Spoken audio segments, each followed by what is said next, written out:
লোটে মাছ আপনারা অনেকে অনেকভাবেই খেয়েছেন। আর এই বর্ষার সময় কিন্তু লোটে মাছ প্রচুর পরিমাণে বাজারে পাওয়া যায় আর খেতেও বেশ ভালো লাগে। অনেকের আবার লোটে মাছ রান্না করতে গিয়ে ভেঙে যায়, একটাও গোটা থাকে না। আমার মতন আজকের এই রেসিপি থেকে একবার বানিয়ে নেবেন, তাহলে একটা মাছও ভাঙবে না, প্রত্যেকটা মাছের টুকরো কিন্তু গোটা গোটা থাকবে। তাহলে চলুন আজকের ভিডিও শুরু করি। নমস্কার বন্ধুরা, কেমন আছেন সবাই? ভালো তো? পাপিয়ার ঘরোয়া রান্না চ্যানেলটিতে সকলকে জানাই স্বাগত। চলে এসেছি আবারও একটা দুর্দান্ত স্বাদের রেসিপি নিয়ে। তা আমি এখানে 500 গ্রাম লোটে মাছ নিয়েছি আর মাছগুলোকে ভালো করে কেটে ধুয়ে পরিষ্কার করে নিয়েছি। পেটের মধ্যে যেসব জিনিস থাকে সেগুলোকেও ফেলে দিয়েছি। আর মাছগুলো যেহেতু আমার এখানে একটু ছোট ছোট পিস ছিল, তাই মাছগুলোকে আমি 2 টুকরো করে নিয়েছি। আপনাদের মাছ অনুযায়ী আপনারা 2 টুকরো বা 3 টুকরো করে নিতে পারেন, তবে একটু বড় বড় টুকরো রাখলেই ভালো হবে। এবার মাছের মধ্যে আমি পরিমাণ মতন হলুদ আর পরিমাণ মতো নুন দিয়ে ভালো করে এটাকে মাখিয়ে নিচ্ছি। নুনের পরিমাণটা কিন্তু ঠিকঠাক দেবেন, যাতে মাছের মধ্যে নুনটা খুব সুন্দরভাবে ঢুকে যায়। মাছগুলোর মধ্যে আমি নুন হলুদটা একটু ভালো করে ঘষে ঘষে মেখে নিচ্ছি, সময় নিয়ে, যাতে মাছের মধ্যে ভালো করে নুন হলুদটা ঢুকে যায়। আর এই মাছটা মাখাতে মাখাতেই দেখুন কতটা জল ছেড়েছে। এই মাছ থেকে অনেকটাই পরিমাণে কিন্তু জল ছাড়তে শুরু করবে। তাই আমি একটা এখানে বাটির ওপর চুবড়ি নিয়ে নিয়েছি। এবার মাছগুলোকে ঠিক এমনভাবেই সাজিয়ে সাজিয়ে রাখবো যাতে একটার উপর একটা উঠে না যায়। এইভাবে আমি সাজিয়ে সুন্দর করে জল ঝরাতে রেখে দেব আধ ঘন্টা মতন। এটাকে কিন্তু কিছুক্ষণের জন্য জল ঝরাতে না রাখলে হবে না।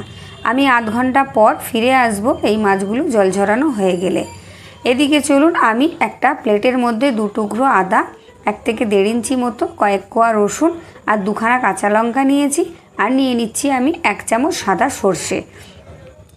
এখানে রসুনটাকে আমি থেতো করব আর আদা, কাঁচা লঙ্কা, সর্ষেটাকে আমি বেটে নেব। এখানে আর সর্ষের প্রয়োজন নেই, এটুকু নিলেই হবে। এখানে দেখুন রসুনটা আমি থেতো করে নিয়েছি বাটিনি, আর আদা, কাঁচা লঙ্কা, সর্ষে খুব মিহি করে শিলে বেটে নিয়েছি। এদিকে দেখুন কতটা জল ঝরে গেছে মাছ থেকে, দেখে বুঝতে পারছেন। এবার এটাকে আমি একধারে সরিয়ে রেখে দিচ্ছি। আর নিয়ে নিচ্ছি আমি এখানে একটা প্লেটে কিছুটা আটা। এখানে কিন্তু আমি আটা নিয়েছি। এবার আটার মধ্যে আমি কিছুটা মানে অল্প পরিমাণ আমি দিয়ে দিচ্ছি হলুদের গুঁড়ো আর দিয়ে দিচ্ছি কিছুটা লঙ্কার গুঁড়ো, দিয়ে ভালো করে আটার সাথে এটাকে আমি মিশিয়ে রেখে দিচ্ছি। এদিকে আমি একটা কড়াই বসিয়ে দিয়েছি। কড়াইতে দিয়ে দিলাম পরিমাণ মতো সাদা তেল। তেলটা এই জায়গায় একটু বেশি দিতে হবে, কারণ মাছগুলো ভাজবো। এবার আটাটাকে ভালো করে মিশিয়ে নিয়ে আটার মধ্যে আমি 1 টুকরো করে মাছ দিয়ে দিলাম, দিয়ে ভালো করে আটার মধ্যে মাখিয়ে নিতে হবে। এইভাবে মাখার পর একটু ঝেড়ে নিতে হবে, মানে এক্সেস যে আটাটা যেন ঝরে পড়ে যায়।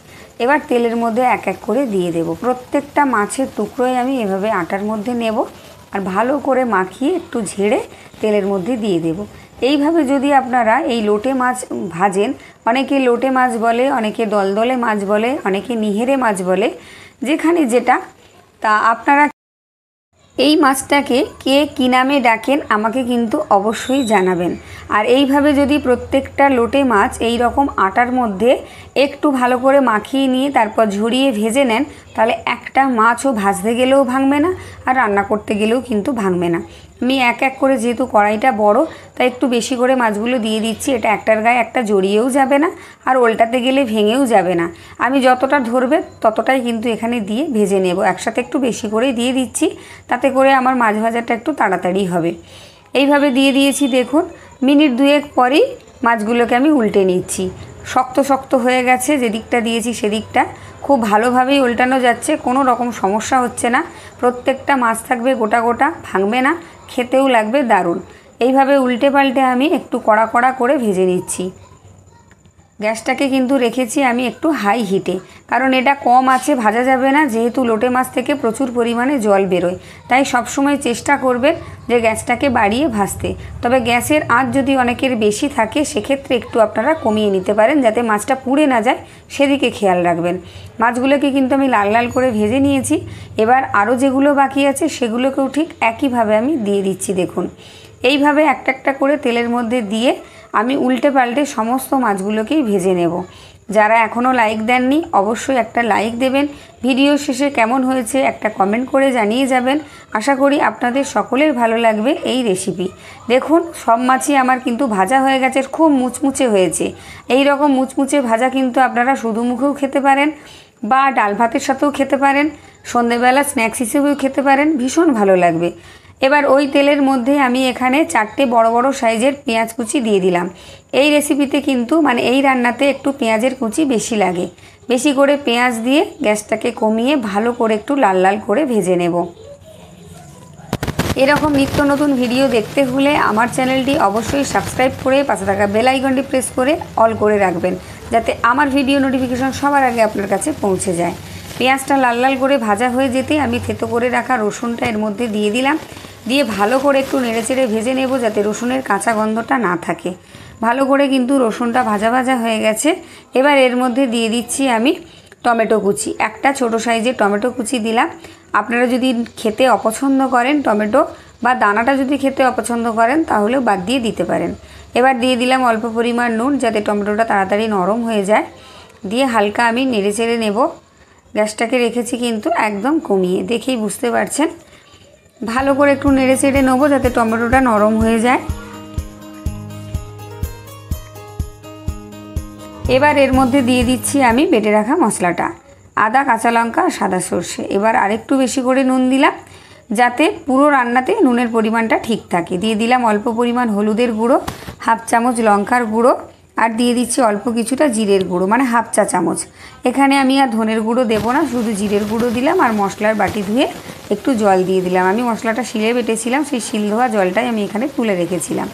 এবার মশলাটাকে লো আঁচে কিন্তু কষিয়ে নিতে হবে, যেহেতু সর্ষে আছে। কষানোর সময় মাথায় রাখবেন যেন বেশি কষানো না হয়, তাতে কিন্তু সর্ষেটা তেতো হয়ে যেতে পারে। হালকা আছে একদম অল্প সময় ভালো করে কষিয়ে নিয়েছি। মশলা থেকে তেল ছেড়ে গেছে। দিয়ে দিলাম আমি অল্প কিছুটা জল, মোটামুটি 1 গ্লাসের একটু কম জল দিয়েছি। রান্নাটা যেহেতু আমি একটু মাখো মাখো করব, বেশি ঝোল রাখবো না, তাই। এবার দিয়ে দিলাম আমি এখানে 6খানা মতো কাঁচা লঙ্কা। আমাদের বাড়িতে সবাই এই লোটে মাছটা একটু ঝাল ঝাল পছন্দ করে, তাই আমি ঝালটা বেশি দিলাম। আপনারা চাইলে ঝালটা কমিয়ে দেবেন।